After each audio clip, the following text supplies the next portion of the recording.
El Servicio Geológico de Brasil informó esta semana que uno de los afluentes más importantes del río Amazonas alcanzó mínimos históricos en su caudal debido a la sequía que afecta a esta selva brasileña.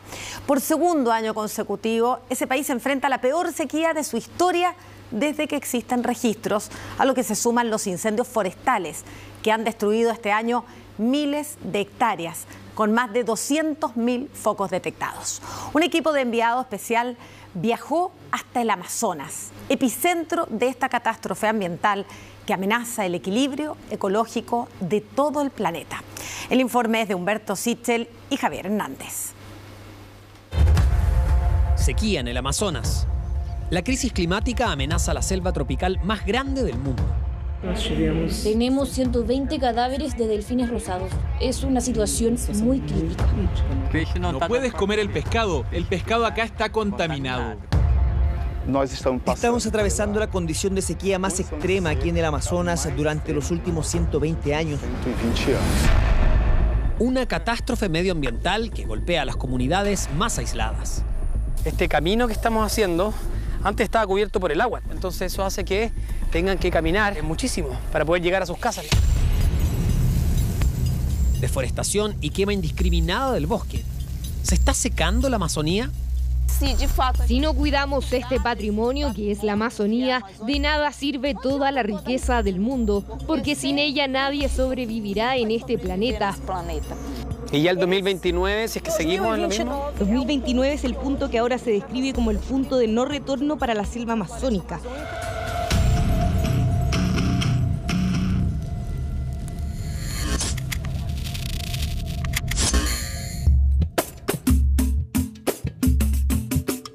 Hemos llegado a Manaus, Brasil, y la verdad es que hace muchísimo calor.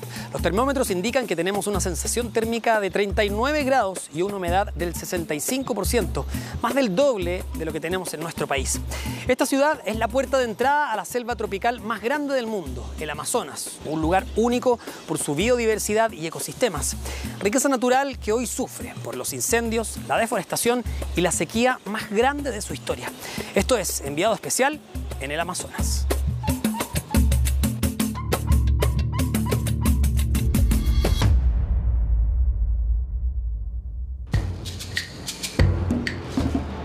Hace 9 meses viajamos hasta Manaus, ciudad que en ese entonces comenzaba a vivir la peor sequía de los últimos 120 años.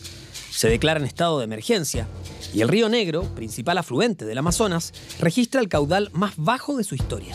Desde julio de 2023 tuvimos pocas lluvias en toda la cuenca. Anormal, completamente anormal. Sí, porque esa lluvia era por debajo del promedio. Incluso en sequía, en la época de verano, hay un periodo lluvioso. Y este año no hubo lluvias en esas cantidades para que el río estuviera con el nivel esperado. Entonces estuvo siempre muy bajo y en niveles críticos. Varios leitos de ríos secaron. Varios cauces de ríos se secaron, varios ríos bajaron su nivel, no se podía navegar, la gente quedó aislada, sin acceso a agua potable, sin acceso a alimentos, sin acceso a medicamentos y productos de higiene personal. Entonces fue bastante angustioso ver lo que pasó aquí.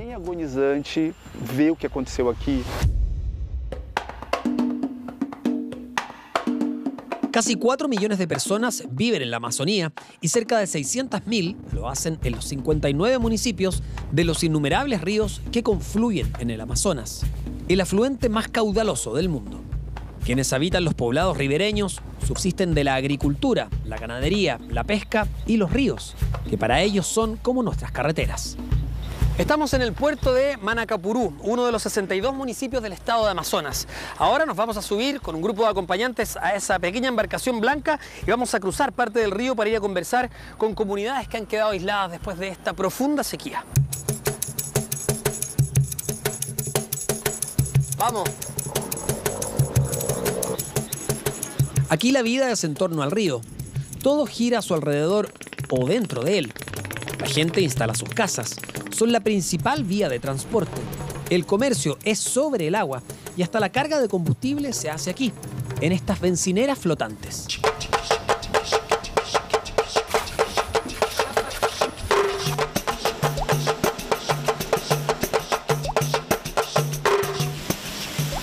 Con el tanque lleno zarpamos desde el puerto de Manacapurú. Esperamos recorrer en 1 hora y media los 35 kilómetros que nos separan del lago Sacambú.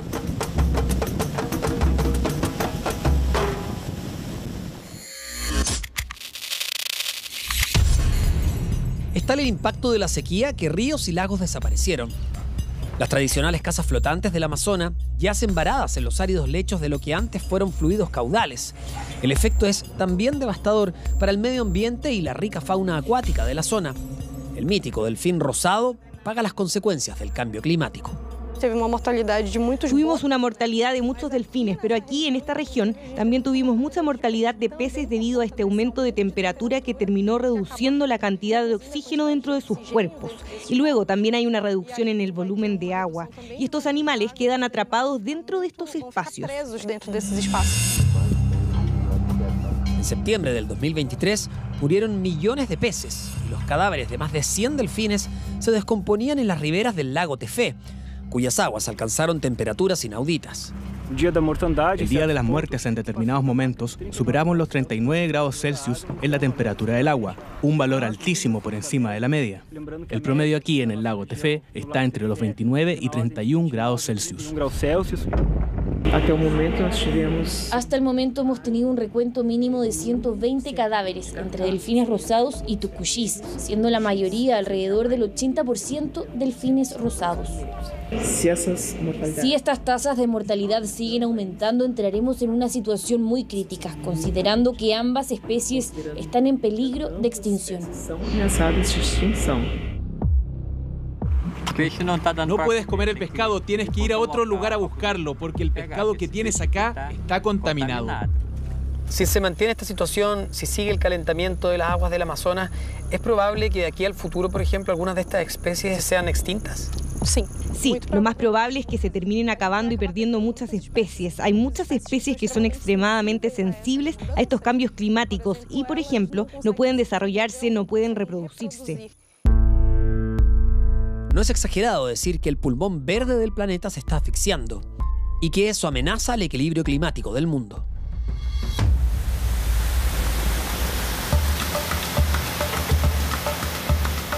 Luego de 1 hora y media de navegación, llegamos a la comunidad de Buena Esperanza.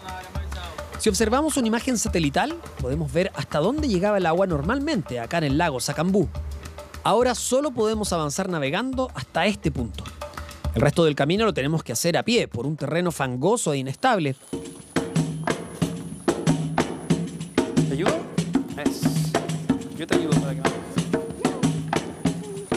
Bueno, todo este camino que estamos haciendo antes estaba cubierto por el agua. Lo que pasa es que estamos entrando periodo de llena, pero no fue tan beneficiosa. Y el periodo de sequía fue muy fuerte, el más fuerte de la historia. Entonces eso hace que tengan que caminar grandes, ancianos, niños, quien sea, muchísimo, para poder llegar a sus casas. La comunidad está ahí arriba. De hecho, mira, justo atrás de la casa, ahí es donde llegaba el muelle. Ahí depositaban los barcos, se quedaban ahí, subían ese pedacito que es súper corto. Pero ahora tenemos que caminar harto, y en este caso no es nada, una caja que trae 2, qué sé yo, cosas y un globo y un par de juguetes, pero claro, en época distinta, cuando hay que traer mercadería u otras cosas, por supuesto puede ser mucho más pesado. Tras más de media hora de caminata, llegamos a esta comunidad donde viven 37 familias. Mucho gusto, Humberto. Aquí nos recibe Valdelig, nacido y criado en este lugar, donde vive junto a su señora y 3 hijos. ¿Cuál es la principal actividad que ustedes realizan? La mayor actividad que hacemos aquí es la agricultura. Yo trabajo criando abejas. ¿Hay miel? Tenemos miel. La sequía para nosotros aquí es muy difícil, especialmente la sequía que hemos tenido ahora este año. Realmente devastó mucho a los productores. La dificultad para nosotros aquí es desplazarnos para salir, incluso para hacer nuestras compras en la ciudad. El transporte paró. La gente solía viajar en botes muy pequeños aquí para ir a la ciudad. Es muy peligroso. ¿Tú sientes que el río está cada vez más bajo? Cada año que pasa marca la diferencia en el río. Va descendiendo. Se ha secado demasiado. Nunca había visto algo así en todos los años que llevo viviendo aquí. Nunca había visto una sequía como esta. Es muy difícil. Muy difícil mesmo. ¿Y qué piensa del futuro? ¿Tiene que subir o hay que adaptarse? Siempre pensamos en mejorar, pero yo no pienso irme de aquí. Quiero quedarme. Hay que adaptarse a lo que tienes. Yo quiero vivir aquí. Yo me voy a quedar aquí. Solo me voy a ir de aquí al cementerio. Pese a estas dificultades, los lugareños saben convivir con el clima extremo de la selva amazónica. Aquí hay dos periodos climáticos bien marcados: la estación seca, de junio a diciembre, y la estación de lluvia, o de llena, como le llaman acá, que va de diciembre a mayo. Tenemos la suerte de ser testigos de las primeras lluvias tras la sequía. La fuerza de la naturaleza se hace sentir en la selva. Con sequía y todo nos pilló un aguacero impresionante con rayos. Nos mojamos, estamos completamente empapados, embarrados. Estamos en un periodo donde comienza la llena, que ellos le llaman. Sin embargo, sabemos que eso no da abasto, que el agua que cae no es suficiente para contrarrestar los efectos de la sequía. Entonces, claro, esto podría parecer algo bueno, como una época de bonanza, pero no lo es. Y seguimos con sequía, seguimos con problemas.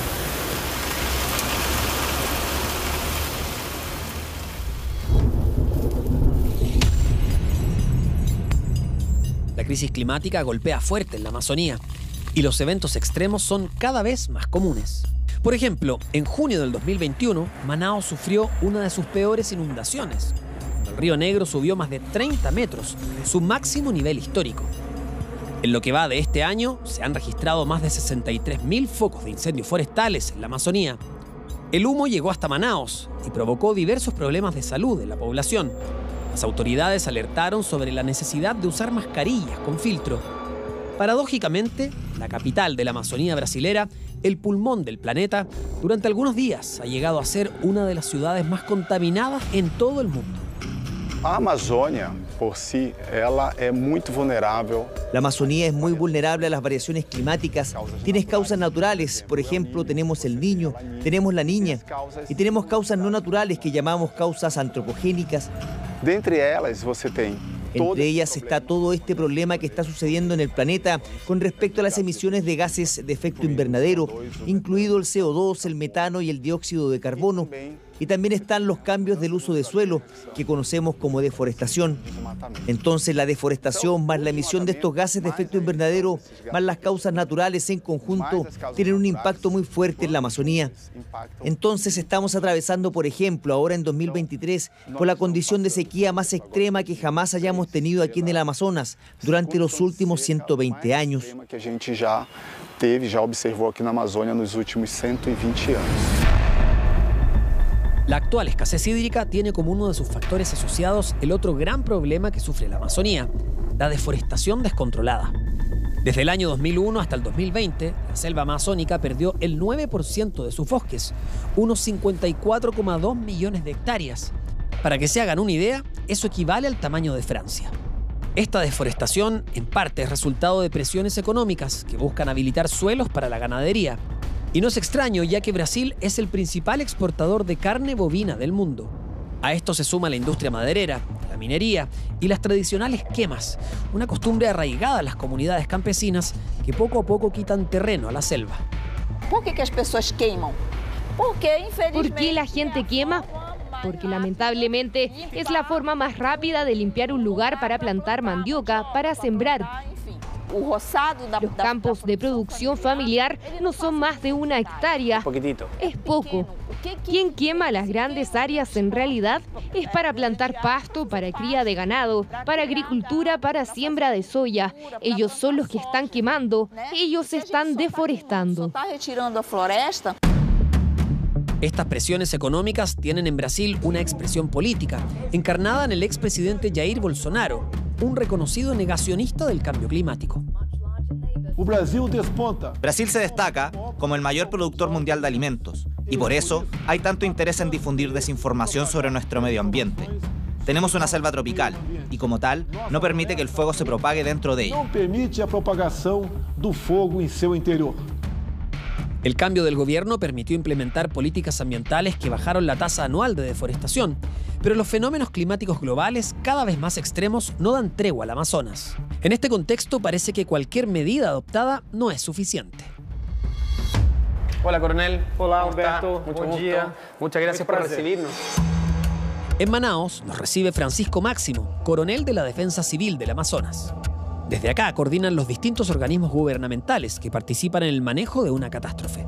En los momentos más duros de la sequía, estas instituciones fueron de vital importancia para llevar ayuda a la población aislada. Se llevó a cabo mucha planificación que utilizó todas las modalidades, desde el modo aéreo, el modo fluvial, el modo terrestre. Fue una mega operación y solo fue posible porque el gobierno del estado unió fuerzas con todos estos departamentos para asegurar que esta ayuda humanitaria llegara y llegó a toda la población de Amazonas. El actual escenario de eventos climáticos extremos obligó a los organismos que gestionan las emergencias a buscar nuevas medidas para enfrentar las catástrofes. Algo sumamente importante es la prevención y la preparación para que la gente no busque solamente respuestas después de que suceda el desastre. Pocos países trabalham muito fortemente a prevenção. Pocos países trabajan muy fuertemente la prevención, entonces es algo que realmente necesitamos mejorar, buscar esa cultura preventiva para adaptarnos, porque lamentablemente no podemos evitar que estos fenómenos sucedan. Que esses fenómenos aconteçam. La adaptación es un imperativo ante lo inevitable, más aún en la Amazonía, donde los servicios básicos son escasos en muchas partes.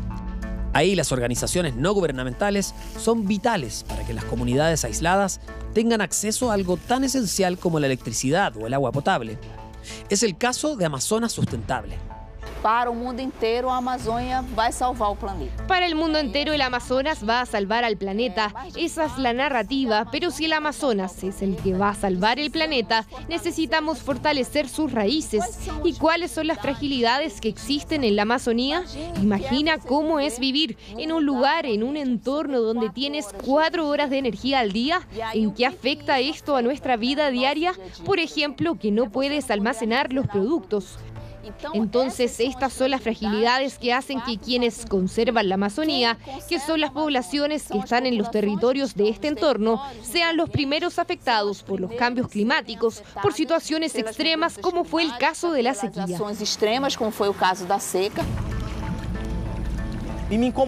Me molesta un poco cuando la gente habla de la Amazonía fuera de la Amazonía. Porque hablar de la Amazonía y de la deforestación es muy fácil, pero no se habla de las personas que viven en extrema vulnerabilidad y cómo solucionar sus problemas. Esas personas necesitan sobrevivir con sequía, con calor, con lluvia, con inundaciones. Ellos necesitan comer. Y eso es lo que la academia no entiende, que el desarrollo sostenible es económico, social y ambiental.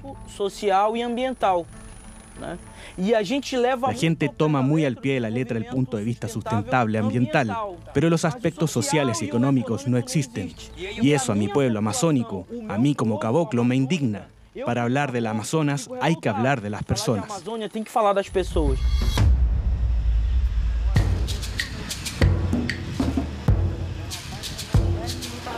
Es un nuevo día, hemos llegado hasta el puerto do Davi, en el sector de Punta Negra. Aquí salen distintas embarcaciones y hoy nos vamos a subir a una para ir a la comunidad de Santa Helena, un lugar que quedó completamente aislado después de la sequía, y vamos a conocer cómo viven allá.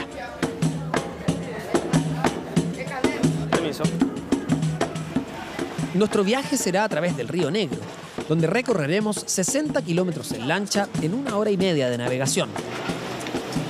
Yusenildo, nuestro lanchero, nos cuenta los efectos de la sequía en el río más grande de la ciudad. Ahora es época de lluvias, está empezando, pero en la época mala, el río está muy bajo.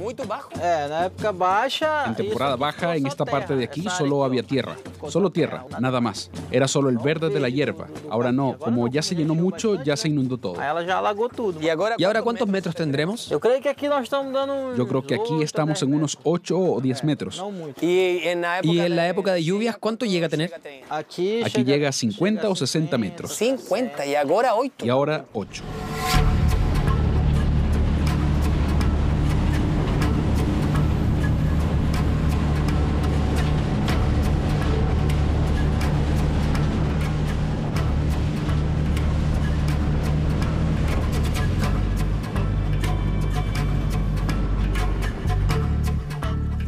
llegado a Santa Elena, que es esta comunidad que se encuentra en una situación de aislamiento. Ahora hay un poquito más de agua y pudimos avanzar, pero había que caminar un poco más de 1 hora y 40 minutos en la época de más baja, de mayor sequía.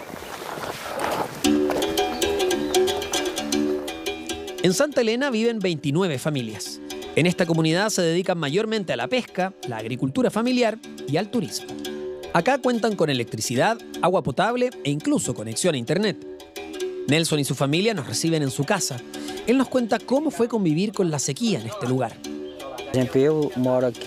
Yo vivo aquí hace 47 años y nunca había visto una sequía como esta. Y nunca había convivido con esas dificultades. Aquí hay un equipo médico que viene una vez al mes. Y por la sequía no había manera de que viniera el equipo médico. ¿Tuvieron personas enfermas? Sí, mucha gente se enfermó. No hay un tratamiento básico. Nuestros niños tienen diarrea, vómitos y muchas veces fiebre a causa del agua. Estamos prácticamente aislados, sobre todo la comunidad. Aquí donde vivo ya no están llegando las lanchas, botes o canoas. No hay acceso a la comunidad. El acceso que tenemos es solo en tractor o a pie. Había que caminar 3 o 4 kilómetros antes de poder tomar un barco. Y con este terreno debe haber sido 1 hora. 1 hora y media a pie. Nosotros dejamos nuestro bote ahí. Pudimos entrar hasta acá, pero la sequía, allá donde se ve como un banco de arena blanca, justamente en la mitad, hasta allá estaba seco. O sea, el barco de nosotros se hubiera tenido que poner allá, detrás de ese banco de arena. Donde hay pasto, hace más de un mes era barro. Donde creció la hierba estaba todo seco. Y ese es el muelle. Y el agua llega hasta acá. Por ejemplo, en mayo o junio, el agua llega hasta ahí, hasta ese muelle. En 2020 el agua pasó por encima de este muelle, unos 40 centímetros. Y ahora seco. Y ahora está seco.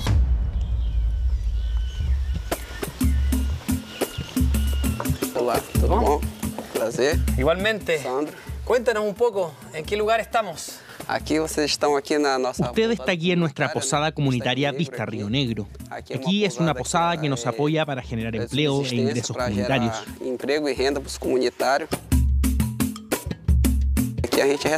Acá recibimos a los turistas, contamos con habitaciones, aquí hay un bar y una cocina. ¿Y qué venden? ¿Y qué venden? ¿Pescado? Vendemos pescado, tucunaré, tambaqui. Aquí está la cocina.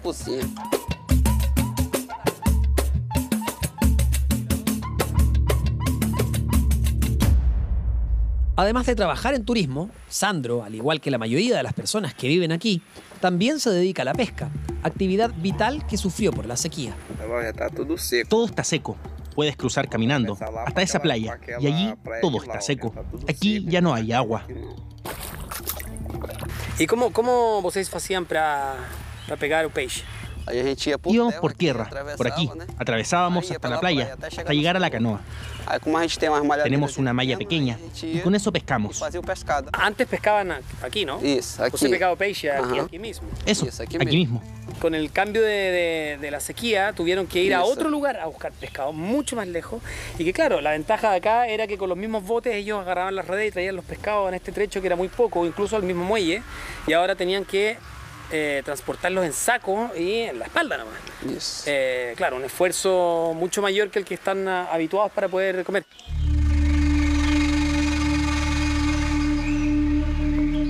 Las precipitaciones empiezan a volver lentamente. El río crece y también la esperanza de los lugareños para volver a recibir turistas. Por ahora, cada pequeño avance es una gran alegría. El agua sube y pueden volver a una de sus actividades básicas para subsistir.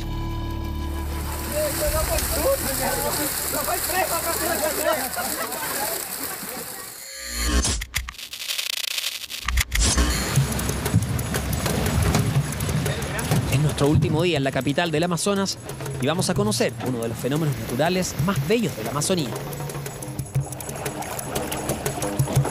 Oh, es súper distinto, mucho más fría.